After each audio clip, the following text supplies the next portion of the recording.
घेर लेने को मुझे जब भी बलाएं आ गई, ढाल बनकर सामने माँ बाप की दुआएं आ गई। कुछ ऐसी ही स्टोरी लेके आ रहा है टीवी कलर्स का अपना नया शो स्वर्ण घर। इस शो के बारे में ज्यादा जानकारी हम आप लोगों से जानना चाहेंगे। संगीता और रोनित राय फिर से कमाल कर रहे हैं। प्रोमो ने बहुत धूम मचा दी है, लोग बहुत पसंद कर रहे हैं। आप लोगों का क्या कहना है?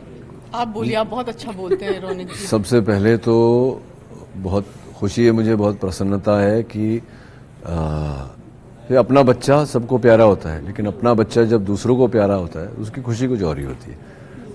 तो बड़े तर्क वितर्क, वाद विवाद, लड़ाई शड़ाई करके हमने इसे एक ढांचा दिया, एक मुकाम तक पहुंचाया है।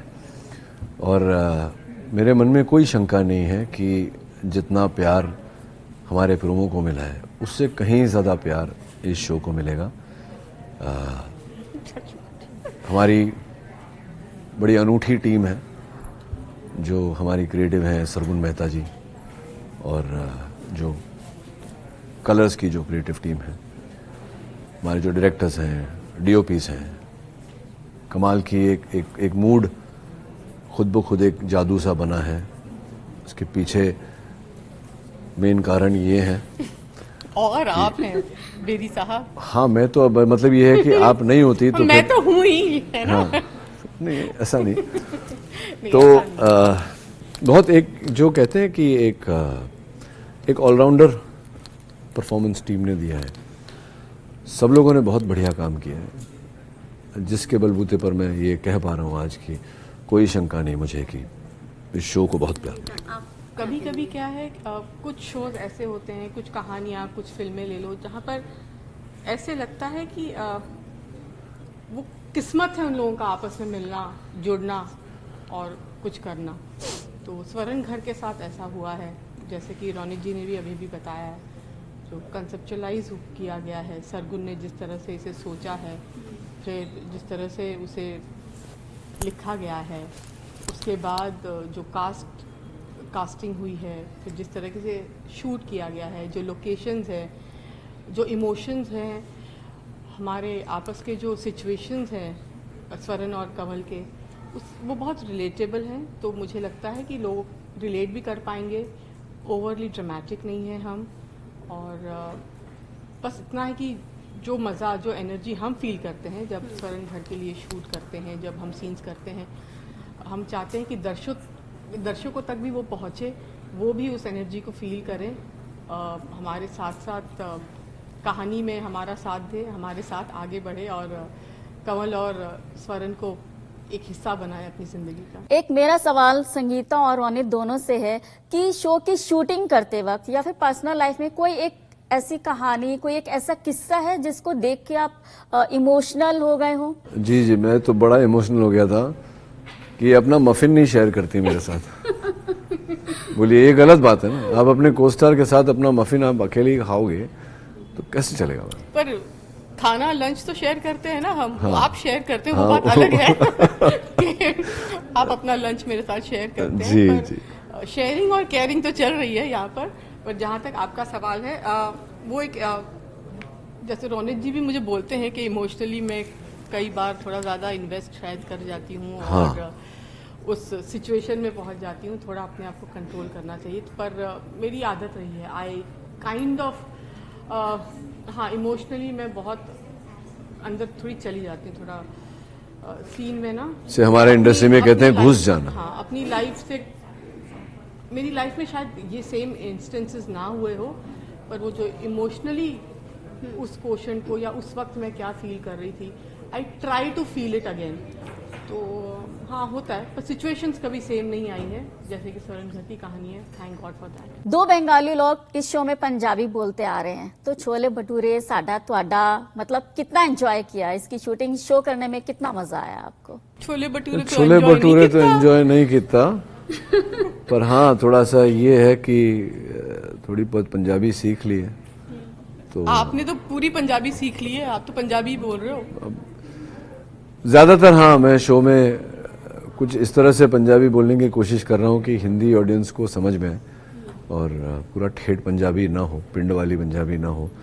तो वो कोशिश रही है, अब देखते हैं जब शो रिलीज होगा तो एक बार कि हम लोग शॉट्स अलग अलग शॉट्स देखते हैं या रफ एडिट एक आध बार देख लिया, तो पूरा शो सिंगुलरली देखा नहीं हम लोगों ने। तो which brings me back to my point कि अगर वो सिंगुलर शॉट्स में इतना जादू है तो जब शो बन के आएगा, जब सामने के शॉट्स लगेंगे, जब बैकग्राउंड म्यूजिक होगा, जब कलर करेक्शन होगा, तब क्या होगा। तो मैं बड़ा एक्साइटेड। सोशल मीडिया का जमाना है, आप दोनों ही बहुत कम नजर आते हैं। नहीं ये तो कहाँ कम नजर आती है, ये तो आती नहीं है, नजर ही नहीं आती।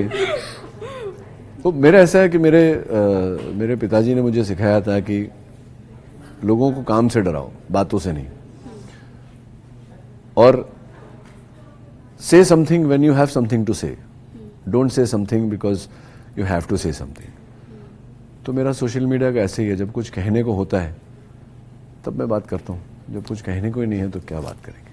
संगीता, बहुत 3 बड़े बच्चों की माँ बनी है, तो कुछ डर था कि अगर मुझे इस तरह का रोल मैंने एक्सेप्ट किया तो कहीं ऐसा ना हो कि आगे भविष्य में मुझे इस तरह का किरदार ही निभाने को मिल जाए।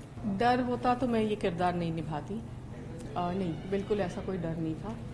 ये कहानी है स्वर्ण और कमल की, और ये इस अपॉर्चुनिटी को मैं मिस नहीं करना चाहती थी। वो तो मेरे दिमाग में आया भी नहीं कि 3 बड़े बच्चे हैं और हर रोल के लिए अगर ये सोचा जाए कि टाइप कास्ट हो जाएंगे तो टचवुड अब तक ऐसा हुआ नहीं है। Luckily I have been offered varied characters और अलग अलग रोल्स ऑफर किए गए हैं, तो अब तक तो हुआ नहीं है। उम्मीद करते हैं आगे भी ना हो, ये सोच के तो courageous actors are not afraid of getting typecast. Ronit, अभी तक आपने जितने भी शोज किए हैं, चाहे वो क्योंकि सास भी कभी बहू थी या फिर कसौटी जिंदगी की हम बात करें, तो उसमें लविंग और केयरिंग हस्बैंड का रोल अदा किया है।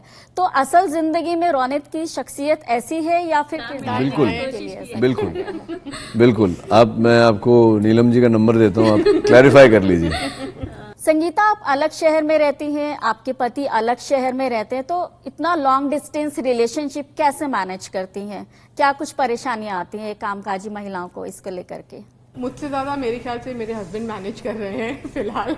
मैं तो यहाँ काम में बिजी हो जाती हूँ, पर हैट्स ऑफ, वो सब कुछ मैनेज कर रहे हैं। वो अपना काम भी मैनेज कर रहे हैं और वहाँ पर घर भी मैनेज कर रहे हैं। फ़ोन पर जितना हो सकता है मैं मैनेज करती हूँ। बाकी टेक्नोलॉजी का ज़माना है, वीडियो कॉल्स वगैरह कर लेते हैं, पर सब कुछ मैनेज हो जाता है। अगर सपोर्ट सिस्टम सही है और ट्रस्ट है तो सब कुछ मैनेज हो जाता है। बड़े होते बच्चे और बूढ़े माँ बाप के लिए आप क्या संदेश देना चाहते हैं? देखिए, मैं कैसे माँ बाप को बताऊंगी कि परवरिश कैसी होनी चाहिए। माँ बाप को पता है कि परवरिश कैसी होनी चाहिए, और एक वक्त के बाद मुझे ऐसा लगता है कि जो माँ बाप होते हैं, एटलीस्ट मेरा पर्सनल एक्सपीरियंस है, वो बच्चे हो जाते हैं आपके। तो मैं उस नज़रिए से देखती हूँ, उस नज़रिए से सोचती हूँ, क्योंकि उनकी ज़िंदगी सिर्फ आपके इर्द गिर्द ही घूमती रहती है ज़्यादातर।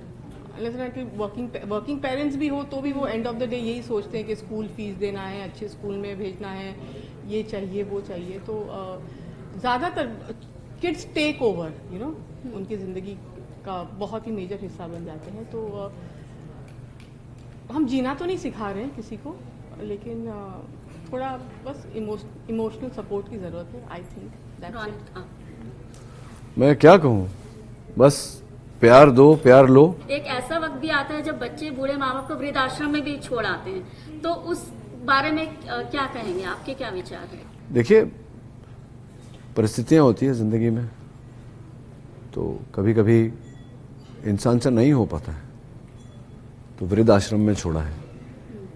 तो हो सकता है उसके पीछे उनकी कोई, पर we being judgmental about it, हमको तो नहीं पता उनकी जिंदगी में क्या कठिनाई है, रास्ते पे तो नहीं छोड़ा। मैं ये नहीं कहता कि उन्हें, पर हो सकता है किसी की कोई गंभीर समस्या हो और हम उसे यहाँ बैठकर कंडेम कर रहे हैं। ठीक है, हमसे बात करने के लिए आपका बहुत थैंक यू जी, थैंक यू।